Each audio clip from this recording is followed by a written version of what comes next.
Now get this, the second largest deal in history for an Israeli firm has just been made. And no, this time it isn't related to autonomous cars. The U.S. company International Flavors and Fragrances, or IFF, has just offered up $7.1 billion for Israel's Frutarom, a business that makes flavors and fragrances for use in food, beverages, and pharmaceuticals. The acquisition will now make IFF the largest flavoring company in the world. Frutarom itself has been the sixth largest flavoring company on the planet until now, and in the past 12 months alone, its shares have surged around 64%.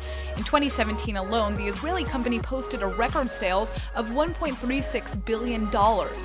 Now that Frutarom has been picked up by IFF, the growth should be even more substantial.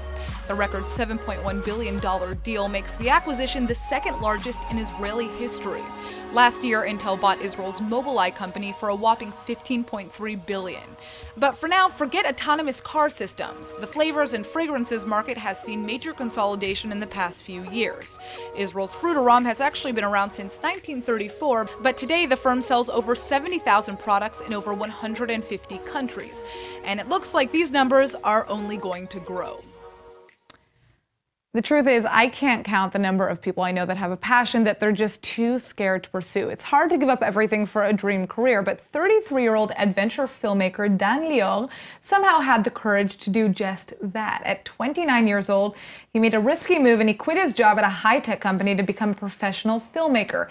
And today, he's telling some of the world's most important stories through his camera. Let's take a look at just some of his stunning work.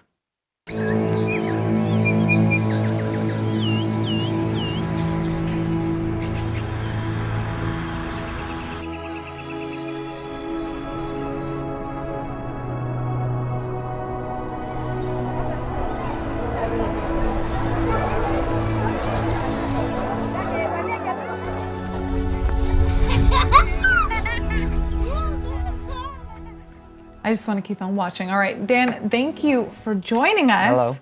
Hello. So how did you have the courage to just give up your office job? I mean, it must have been so hard. Well, I was fresh out of school, out of university, and I started my job in a high-tech company. Long story short, I felt very unhappy, very unfulfilled. I always liked photography. It was my hobby, and I just decided to quit my job, buy a camera, teach myself how to do it, and try and see if it works. And clearly it worked. I mean, just looking at these videos are amazing. But what kinds of stories do you focus on telling today through the camera? I mean, I hear clearly you're in Africa. Tell us about some of kind of the work that you've done since then. So my job divides into two. There's the paying job, which is working with brands and companies, startups, to create promotional videos and commercials. And you've worked with everybody from Reebok to big brands, but continue. Okay, thank you.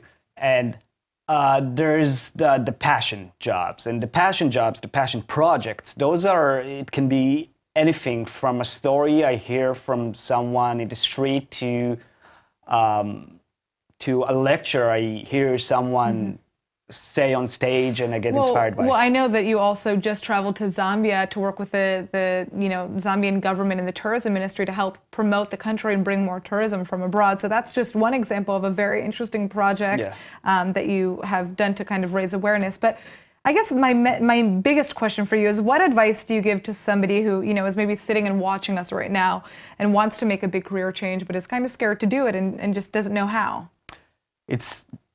Basically, it's simple. It's if you have something that you want to pursue, something that you want to do, and you don't want to stay and stick in the mindset of, will I ever do it?